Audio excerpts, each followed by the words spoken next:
अस्सलाम वालेकुम स्टूडेंट्स, कैसे हैं आप सब? ठीक हैं। ये जो हमारे चैप्टर नंबर 10 के दो टॉपिक्स आपने डिस्कस कर लिए हैं ऑलरेडी। अब तक हमने एसिड और बेसिस को डिस्कस किया है बेटा, एसिड्स और बेसिस। आज उनके बाद थ्योरीज थी बेटा, जो कि पेज नंबर 22 पर थी। ठीक है, उसकी हमने करेक्ट देखी थी समरीज। इसमें तीनों कॉन्सेप्ट्स में क्या क्या चीज़ डिफरेंट थी, ठीक है, उनके प्रोडक्ट्स क्या बने थे, ये सारी बातें हमने लास्ट टॉपिक में डिस्कस कर ली हुई हैं। लेकिन आज का जो हमारा टॉपिक होगा, ये जो हमने तीन मुख्तलिफ साइंटिस्ट के कॉन्सेप्ट पढ़े हैं। सबसे पहले आपने पढ़ा था Arrhenius acid base concept, second आपने पढ़ा था Brønsted lorry concept, third one आपने पढ़ा था लिवर्स, जीएन लिवर्स, ठीक है, जीएन लिवर्स का concept for acid and bases. ठीक हो गया। अब इन तीनों ने अपने अपने मतलब थ्योरीज पेश की थी, उनके मुताबिक उन्होंने बताया कि ये चीज़ एसिड है और ये सब्सटेंस क्या है, बेस है। अब वो जो एसिड थे, जो हम उन्होंने बताया हमें कि ये चीज़ें एसिड्स हैं सब्सटेंसेस, आज उन्हीं के कुछ रिएक्शंस हमने बेटा डिस्कस करने हैं, रिएक्शंस। ठीक है, तो फर्स्ट पर हमारे पास है जी पेज नंबर 27, ओपन करें आप तमाम students. General properties of acid and acids. ठीक है, पहले एसिड की प्रॉपर्टीज हमने डिस्कस करनी है, नेक्स्ट वन फिर बेसिस की करेंगे। तो फर्स्ट में स्टार्ट में हमारे पास लिखा हुआ है फिजिकल प्रॉपर्टीज बेटा। पेज नंबर 27 ओपन करें तमाम स्टूडेंट्स बुक का, चैप्टर नंबर हमारे पास 10 है। Physical properties of acids have been described in the beginning of chapter. हमने जब ये चैप्टर स्टार्ट किया था उस वक्त इंट्रोडक्शन की बात हो रही है बेटा, वहाँ पर हमने एसिड्स की जो फिजिकल प्रॉपर्टीज़ थी वो डिस्कस की थी, जो आपको मैंने बताया कि टेबुलर फॉर्म में कुछ पॉइंट्स बने हुए थे। ठीक है, तो फिजिकल प्रॉपर्टी तो आप बेटा वहाँ से कर लेंगे। और सेकंड वन हमारे पास है केमिकल प्रॉपर्टीज़। एसिड्स की केमिकल प्रॉपर्टीज़ क्या हैं, यानी कि जब ये एसिड्स केमिकल्स के साथ मिलते हैं मुख्तलिफ, तो किस तरह के रिएक्शंस शो करते हैं, वो आज हमने वन बाय वन डिस्कस करना है। सबसे पहले हमारा जो रिएक्शन है, रिएक्शन विद मेटल्स। ठीक है, बुक का page 27, first step, first point, reaction with metals. तो इसको रीड कर लेते हैं, क्या कहते हैं जी हमारे पास, acids react explicitly with metals like sodium, potassium and calcium. However, dilute acid HCl react moderately with reactive metals like magnesium, zinc, iron and aluminium to form their respective salts with evolution of the hydrogen gas, with the evolution of hydrogen gas। तो हमारे पास सबसे पहले क्या बनेगा जी, इसकी बात करते हैं, रिएक्शन विद मेटल्स। एसिड्स की रिएक्शन आज कर रहे हैं हम डिस्कस। सबसे पहले क्या होगा, रिएक्शन विद मेटल्स। ये दोनों एसिड्स हैं हमारे पास, H2SO4, सेकंड में HCl, ये दो हमारे पास मेटल्स हैं, जिंक मेट और दूसरी एल्यूमिनियम मेट। इनके साथ जब रिएक्ट होगा तो किस तरह का रिएक्शन होगा, प्रोडक्ट्स क्या क्या बनेंगे वो देखते हैं।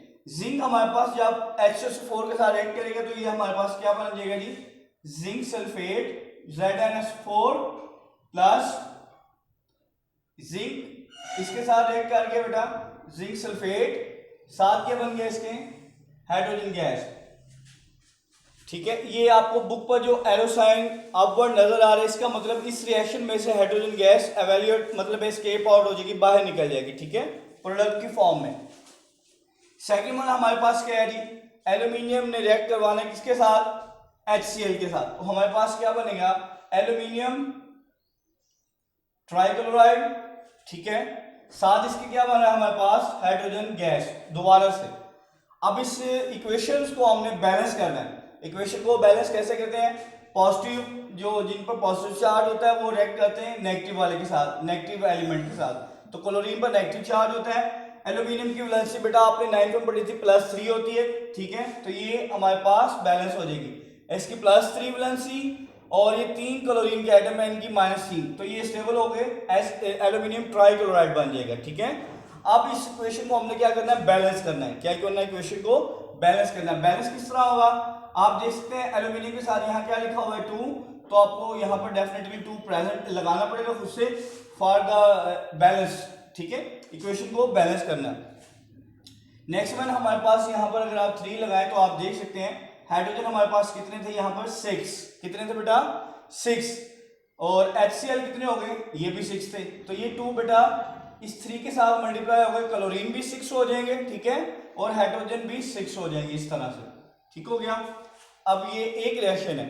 सेकंड हम देखते हैं जी क्या है जी हमारे पास, reaction with carbonates and bicarbonates, reaction with carbonates and bicarbonates. तो देखते हैं क्या होगा। एसिड रिएक्ट विद, रीडिंग की तरफ आते हैं, पहले रीड कर लेते हैं इसको, जो बात उसने बताई है, फिर इसी को हमने डिस्कस करना है। Acids react with carbonates and bicarbonates to form correspondingly salts with the evolution of carbon dioxide gas। इसमें पहले रिएक्शन में कौन सी गैस बाहर निकल रही है बेटा, हाइड्रोजन गैस, ठीक है, एरो साइन अपवर्ड, इसमें हाइड्रोजन गैस एवेल्युएट हुई, इसमें क्या होगा, कार्बन डाइऑक्साइड गैस। तो evolution of carbon dioxide gas, अब हम देखते हैं कि क्या क्या प्रोडक्ट्स बनते हैं जिसमें, ये हमारे पास क्या बन जाएगा, CaCl2, इसकी वैलेंसी बेटा +2 होती है, तो साथ इसके 2 क्लोरीन अटैच हो सकते हैं, ठीक है, इसकी +2 वैलेंसी, इसकी -2 हो जाएगी, क्योंकि ये 2 क्लोरीन के 2 एटम्स हैं। सिंगल क्लोरीन इसकी वैलेंसी क्या होती है, -1, एक होती है, तो यहाँ पर कितने हैं, 2, तो इसकी +2 इसकी -2, तो वो बैलेंस हो जाएगी, ठीक है बेटा। तो हमारे पास ये देखते हैं हम क्या बनेंगे, कैल्शियम क्लोराइड प्लस हमारे पास क्या बनेगा, वाटर, प्लस हमारे पास क्या बन जाएगा, कार्बन डाइऑक्साइड, CO2, ठीक है, क्या बन गया हमारे पास, कार्बन डाइऑक्साइड। ये एरो साइन यहाँ क्या प्रेजेंट कर रहा है, क्या शो कर रहा है कि कार्बन डाइऑक्साइड गैस इस रिएक्शन में से बाहर निकल रही है, ठीक है। सेकंड वन हमारे पास क्या होगा जी, ये सोडियम बाइकार्बोनेट रिएक्ट करेगा किसके साथ, HCl के साथ, तो हमारे पास कुछ इस तरह के प्रोडक्ट्स बनेंगे, सोडियम सल्फेट Na2SO4, ठीक है, प्लस बनेगा वाटर, प्लस क्या बनेगा बेटा, कार्बन डाइऑक्साइड। यहां भी एरो साइन आएगा क्योंकि इसमें से भी कार्बन डाइऑक्साइड क्या हो रही है, एस्केप आउट हो रही है, इसमें से भी कार्बन डाइऑक्साइड गैस खारिज हो जाएगी और इसमें भी, तो ये कुछ इस तरह से ये प्रोडक्ट्स हमारे पास बन जाते हैं, ठीक हो गया बेटा। तो अब मजीद इसको देखते हैं, यहाँ पर हम 2 प्लेस करेंगे बेटा for the equation of balance equation, ठीक है, इक्वेशन को बैलेंस करने के लिए, ठीक हो गया बेटा। नेक्स्ट वन हम देखते हैं जी, इससे आगे जो नई बात करना चाह रहा है वो देखते हैं। थर्ड पॉइंट हमारे पास है पेज नंबर 28 ओपन करें तो students, reaction with basis, reaction with basis, base के साथ रिएक्शन क्या होगा, इससे react with basis oxides and hydroxide of a metal, aluminium hydroxide, ammonium hydroxide to form salt and water. This process is called neutralization. This process is called neutralization. इस process definition short question में आते हैं 2 marks की, ठीक है, 2 marks की short question बनेगा, annual exam में भी ये बारहा आया हुआ है ये क्वेश्चन। तो आपने ये किस तरह करना होगा, एसिड को जब बेस के साथ रिएक्ट करवाते हैं तो हमारे पास साल्ट प्लस वाटर, ये 2 प्रोडक्ट बनते हैं, और इस प्रोसेस इस रिएक्शन को हम कहते हैं न्यूट्रलाइजेशन रिएक्शन, ठीक हो गया।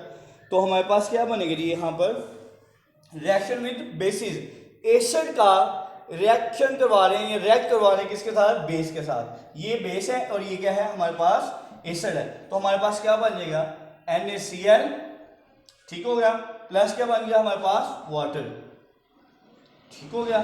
सेकेंड वन में कॉपर सल्फेट बन जाएगा, ठीक है, प्लस क्या बन जाएगा, वाटर। तो आप देख सकते हैं,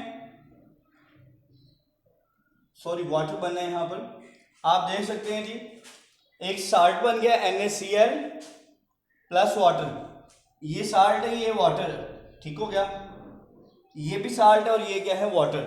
तो हमारे पास न्यूट्रलाइजेशन रिएक्शन में क्या होता है, एक साल्ट बन जाता है, दूसरा क्या बन जाता है, वाटर, ठीक हो गया। अब इसके बाद जो रिएक्शन है हमारे पास उसको देखते हैं, reaction with sulfides and bisulfides, reaction with sulfides and bisulfides, acids react with sulfides and bisulfide to form salt with the liberation of sulfur dioxide gas, with the liberation of sulfur dioxide gas। तो इसमें देखते हैं, इसमें बेटा क्या निकलेगी, कौन सी gas, sulphur dioxide, SO2 gas निकल जाएगी।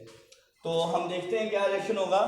हम पॉइंट 4 की बात करें, कैल्शियम क्लोराइड बन जाएगा CaCl2, ठीक है, प्लस हमारे पास वाटर बन जाएगा, प्लस हमारे पास SO2 गैस, क्या बनेगी SO2 गैस, इसके साथ एरोसाइन, ठीक हो गया।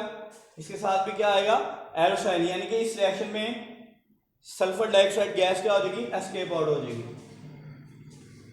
ये रिएक्शन है सल्फाइड एंड बाइसल्फाइड, ये सल्फाइड था, अब बाइसल्फाइड के साथ रिएक्ट करवाते हैं, सोडियम बाइसल्फाइड के साथ HCl को रिएक्ट करवाते हैं, तो हमारे पास क्या बनेगा NaCl, ठीक हो गया बेटा।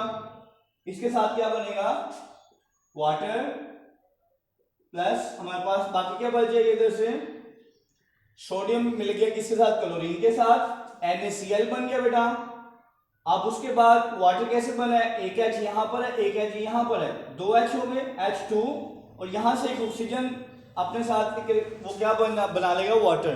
बाकी आपके पास क्या बच गया है SO2 गैस, क्या बन गई बच गई है सल्फर डाइऑक्साइड गैस, ठीक है। अब आपने देखा क्या रिएक्शन विद सल्फाइड्स, पहले इक्वेशन में हमारे पास कैल्शियम सल्फाइड रिएक्ट करवाया HCl के साथ, तो ये हमारे पास प्रोडक्ट आएंगे। रिएक्शन विद बाइसल्फाइड्स, इसकी बात कर रहे हैं, रिएक्शन विद बाइसल्फाइड, तो हमारे पास क्या बन जाएगा sodium chloride water plus sulphur dioxide gas, ठीक हो गया। लास्ट वाला पॉइंट देखते हैं, रिएक्शन विद सल्फाइड्स, ये सल्फाइड्स हैं और ये सल्फाइड्स हैं, ठीक है। लास्ट वाला रिएक्शन विद सल्फाइड्स, इस react with metal sulphides to liberate hydrogen sulphide gas, ठीक है। अब इसमें हाइड्रोजन सल्फाइड गैस निकलेगी, ठीक है। आयरन सल्फेट बन जाएगा हमारे पास FeSO4, ठीक है, ये किसके साथ मिल गया आयरन सल्फेट के साथ आयरन सल्फाइड बन गया, और हमारे पास क्या बच गया बाकी H2S, ठीक है। बाकी हमारे पास बच गया ये दो चीजें बच गई हैं, ठीक हो गया। ये दोनों मिलकर क्या बन गया H2S हाइड्रोजन डाइसल्फाइड, ये एस्केप आउट हो जाएगी इस रिएक्शन में से, ये बाहर निकल जाएगी। ये हमारे केमिकल रिएक्शंस या chemical properties of acids complete हो गई हैं बेटा। इसके नीचे लिखा हुआ 28 पेज पर, following acids are called mineral acids, ठीक है। इन एसिड्स को आप क्या बोलते हैं मिनरल एसिड्स, कौन कौन से हैं जी, hydrochloric acid HCl, second one हमारे पास sulphuric acid HSO4, next one हमारे पास है नाइट्रिक एसिड HNO3, ठीक है। ये तीनों मिनरल एसिड्स के तौर पर कंसिडर होते हैं।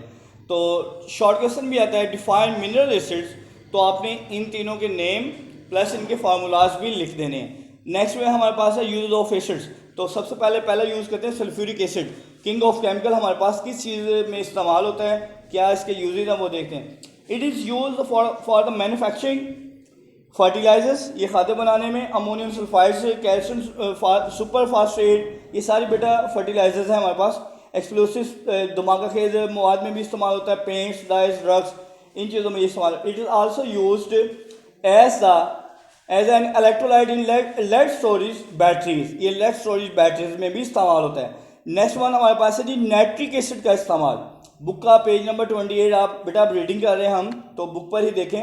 Nitric acid is use in the manufacturing of fertiliser, ammonium nitrate, ये सारी बेटा फर्टिलाइजर्स हैं, खाते हैं हमारी। Explosive paints, drugs, etching design on copper plates के ऊपर नुस्खों निगार बनाने के लिए भी नाइट्रिक एसिड का यूज़ किया जाता है। नंबर 3 हमारे पास है hydrochloric acid HCl, it is use for cleaning metal, ये धातुओं को साफ करने के लिए भी इस्तेमाल होता है। टैनिंग और खालों को, ठीक है, ये जो जानवरों की खालें होती है ना, चमड़ा, उसको साफ करने और धातुओं को साफ करने के लिए इस्तेमाल होता है। एंड इन प्रिंटिंग इंडस्ट्रीज, और प्रिंटिंग इंडस्ट्रीज में भी इसका यूज़ है। फोर्थ हमारे पास है बेंजोइक एसिड, फोर्थ हमारे पास क्या है बेंजोइक एसिड, क्या है जी हमारे पास, it is use for the food preservation, ठीक है, खुराक को महफूज करने के लिए हम इसका इस्तेमाल करते हैं। लास्ट वन है हमारे पास acetic acid, it is use for the flavouring food, यानी कि खानों के जायकों में इस्तेमाल, एंड फूड प्रिजर्वेशन, खुराक को महफूज करने में भी इस्तेमाल होता है। It is also use to cure the sting of vamp, ठीक है, भीड़ के डंग में भी इस्तेमाल होता है बेटा ये। तो ये मुख्तलिफ यूजेज हैं, ये बाज़ औक़ात एग्जामिनर की मर्जी है बेटा, वो इसे लॉन्ग क्वेश्चन के तौर पर भी कंसीडर कर सकता है, ठीक है। यूज ऑफ एसिड ये लॉन्ग में भी 4 मार्क्स का दे सकता है। नेक्स्ट हमारे पास है जी नेचुरल अकरिंग एसिड्स, यानी कि कुछ कुदरती तौर पर हमारे पास जो एसिड्स हैं मुख्तलिफ चीज़ों में, वो कहाँ कहाँ कैसे वो देखते हैं। नंबर 1 हमारे पास है जी सिट्रिक एसिड, ठीक है। सिट्रिक एसिड ये किस चीज़ में पाया जाता है, इसका सोर्स क्या है, ज़रिए सिट्रस फ्रूट, ठीक है, खट्टे फलों में, जैसे कच्चा कोई सेब हो, ठीक है, अनरिप एप्पल्स, लेमन, ऑरेंजेस, इन चीज़ों में ये सिट्रिक एसिड पाया जाता है। नंबर 2 है जी हमारे पास लैक्टिक एसिड, ये स्टोर मिल्क, जो हमारे पास दूध ख़राब हो जाता है, जिसे आप दूसरे वर्ड्स में कहें फुटा हुआ दूध जी, ठीक है, उसके ऊपर लैक्टिक एसिड मौजूद होता है। फॉर्मिक एसिड स्टिंग ऑफ बीज एंड आंट्स, ये मक्खियों और चींटियों के डंग में पाया जाता है। कौन सा बेटा, formic acid. Number 4 butyric acid rancid butter, ये बासी मक्खन में पाया जाता है। कौन सा, ब्यूटारिक एसिड। नंबर 5 है जी हमारे पास टार्टारिक एसिड, ये टामराइंड, ग्रेप्स एंड एप्पल्स, ठीक है, इमली में, अंगूरों में और सेब में पाया जाता है। कौन सा एसिड, टार्टारिक एसिड। नंबर 6 है हमारे पास मैलिक एसिड, कौन सा है जी हमारे पास, मैलिक एसिड, ये बेटा एप्पल्स में पाया जाता है, सेबों में। यूरिक एसिड ये यूरिन में मौजूद होता है, हमारे पेशाब वगैरह में। स्टीरिक एसिड फैट्स में मौजूद होता है, ठीक हो गया। तो आज हमने बेटा क्या क्या डिस्कस किया जी, हमारे पास 27 पेज पर फिजिकल प्रॉपर्टीज़ उसने बता दिया कि स्टार्ट में, इंट्रोडक्शन में है। केमिकल प्रॉपर्टीज़ हमने 1 बाय 1 सारी डिस्कस कर ली हैं। आपने इनकी ज़्यादा से ज़्यादा प्रैक्टिस करनी है, फिर ये इक्वेशंस या रिएक्शंस आपको फिंगर टिप्स पर आ जाएंगे, ठीक हो गया। ये ज़्यादा मुश्किल नहीं, आप जस्ट प्रैक्टिस करनी है। उसके बाद शॉर्ट क्वेश्चन बना था मिनरल एसिड्स का, उसके बाद 4 मार्क्स का यूजेस ऑफ एसिड, और ये जो अभी हमने डिस्कस किया है नेचुरली अकरिंग एसिड्स, यहाँ से एमसीक्यूज बनता है। पेज नंबर 29 पर जो नेचुरली अकरिंग एसिड्स हैं, यहाँ से बहुत ज़्यादा, मतलब ये बार बार रिपीट होता है एमसीक्यूज। 1 नंबर आपका यहाँ से मुफ्त में आ जाएगा अगर आप इसको याद कर लेंगे, ठीक है। आज आपने क्या करना है, आज आपका बेटा जो काम है पेज नंबर 27, डायरी नोट कर लें एडवांस फ्रेंड्स। पेज है जी हमारे पास 27, 28 और 29, ये तीनों पेजेस की आपने प्रैक्टिस करनी है और याद भी करना है, ठीक हो गया बेटा। और फिर मुझे आपने सेंड करनी है। तो नेक्स्ट टाइम आपसे मुलाकात होगी नए टॉपिक के साथ, तब तक के लिए बेटा अल्लाह हाफिज़, फ़ी अमानिल्लाह।